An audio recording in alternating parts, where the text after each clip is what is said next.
Dave, it really, we first started getting sort of notices from Cotality, used to be CoreLogic, over not last weekend, but the weekend before, Yeah, is when Friday it really before we started to all trickle went into our home. sphere.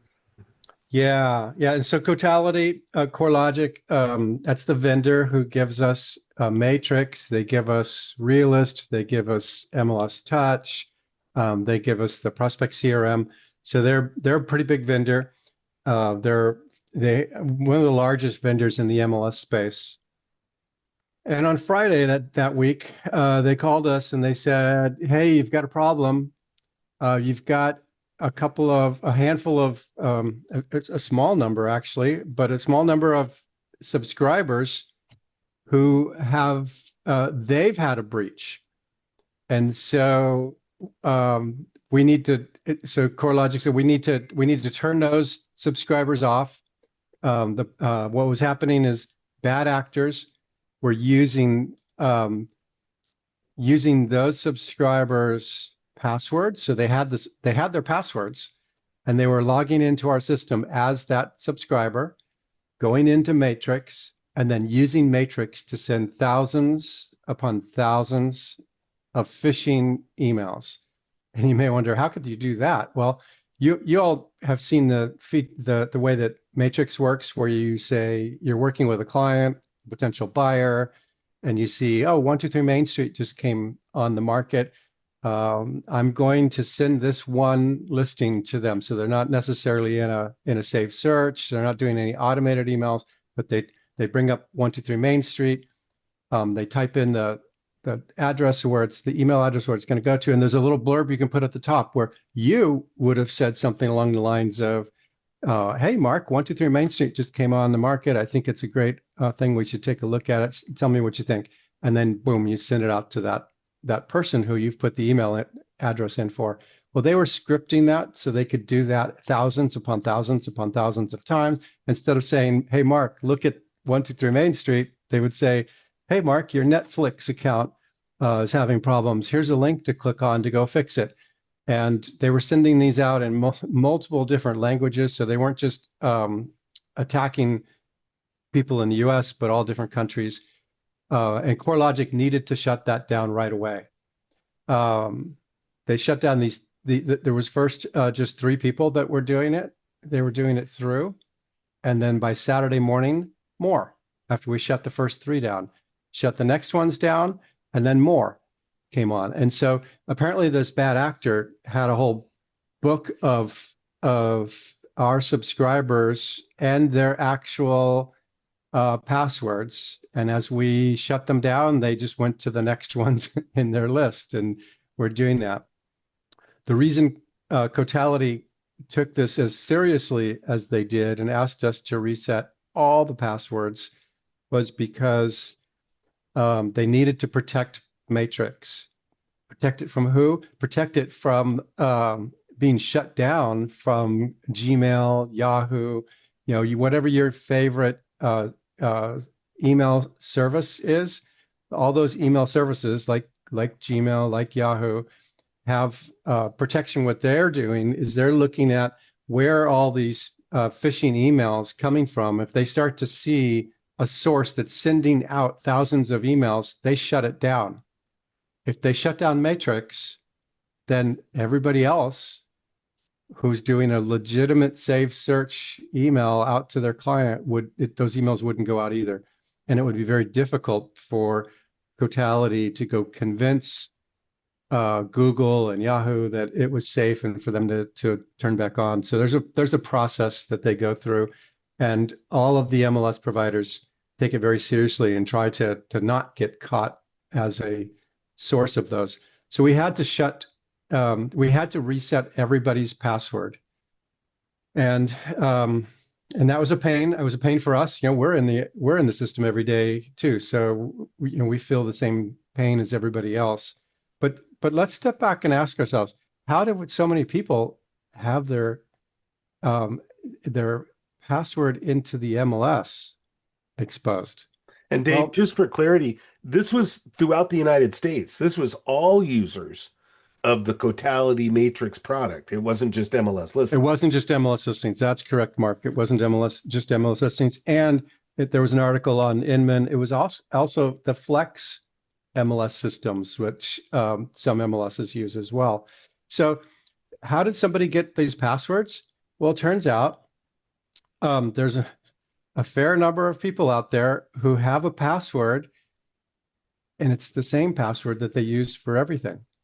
I was actually doing that not that long ago too. I hate to say that, but my bank, the MLS, my gym, everything would use the same password for me. And then it was so easy for me to remember. And if I needed to change it, I changed it everywhere. And so the problem with doing that, though, is you have one breach somewhere else. And now the bad actor has your password for every system that you access.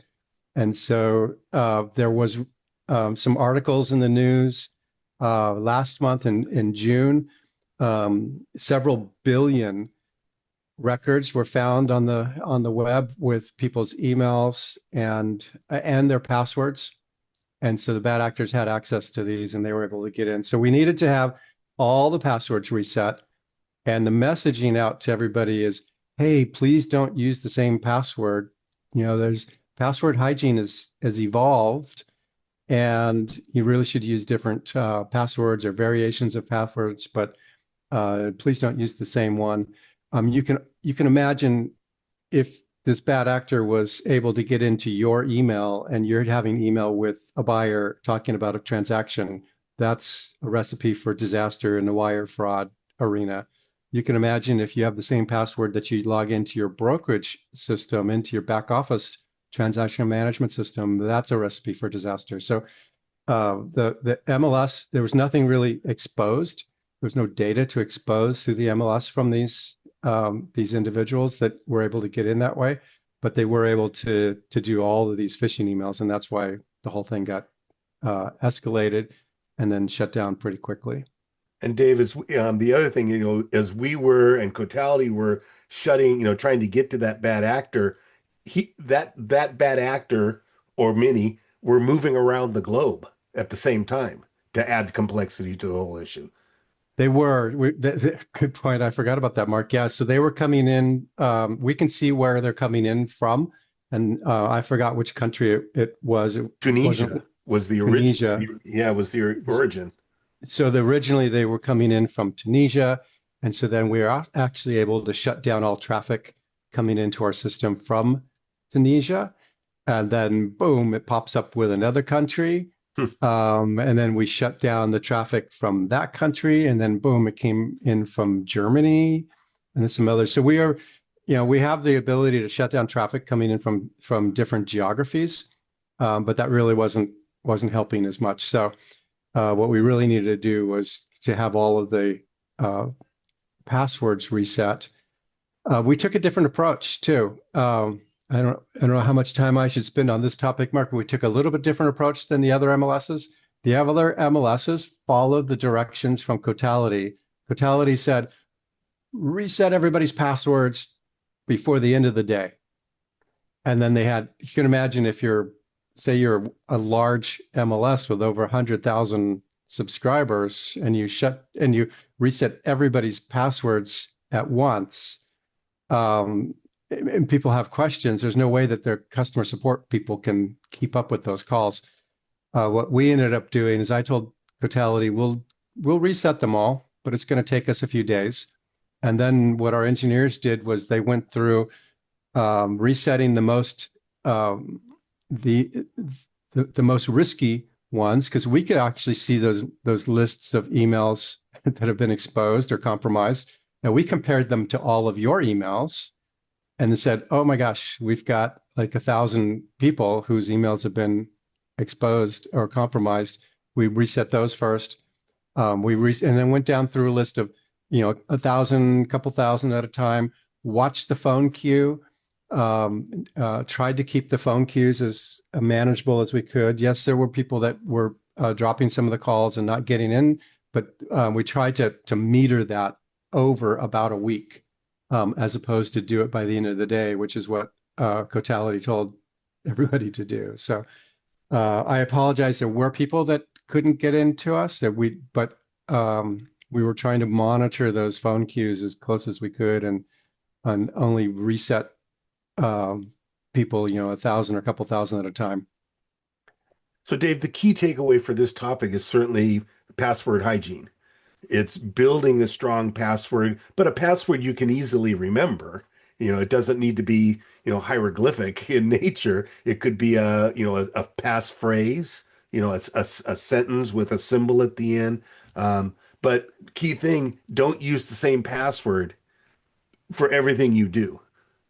Absolutely. And I think that was something I changed myself, like maybe a year or two ago, when I got when my gym told me, here's this app you need to use because that way I can scan, my record when I go in the front desk and they know I'm a gym member.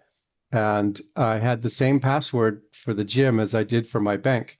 And it dawned on me one day, does this gym even know anything about password security? Right. I mean, how safe is my password at the gym? Why am I using the same one at my bank and the MLS? So yeah, I changed all those a little while back when my gym started requiring me to have this app, and I think everybody should do the same. You should not have the same password everywhere. That's kind of where this all started. So be sure that you're using different passwords or variations of passwords. So if one of them is compromised, everything else of things that you log into are not compromised. Yep. It's a different era than back in the old days of just a single username and password. There are, multiple points of authentication are now being employed. And the bad actors are getting smarter and smarter. So yes, you have to be careful. So one of the things that I would also point out is, I use my Google my Google account, my Google email, my Gmail to log into MLS listings. And so I would suggest you change your Gmail password. So I did that just last week as well. And so that's just an extra protection on that, making sure that you, because I think mine was on that compromised list. I don't know how it got there, but it was on that compromised. My Gmail was on the compromised list. So you definitely want to, even if you don't use your Gmail to log into MLS listings, it's probably a good idea just to go back and make a quick change to your Gmail, your Yahoo, the other, whatever you're using for email these days, because there were, I think the news said it was like something like 16 billion records that were found there. Yep. A lot. Time to refresh everyone to refresh your security out there on the internet. Yeah.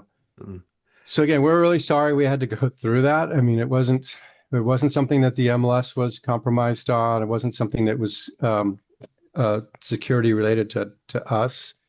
But we had to go through it. So, and just for extra clarity, Dave, no data breaches took place, no personal information went out. This is simply a bad actor doing a lot of emailing using the Cotality system to phish outside of the industry. Yeah, to use Matrix as that as that point where they're sending all of these emails from. They're literally thousands upon thousands upon thousands from each of they were doing like 3 subscribers at a time. And then once we shut them down, rotate to another 3, and then they kept rotating as we shut them down. Make sure to check out our pro support page for additional videos on a full range of topics.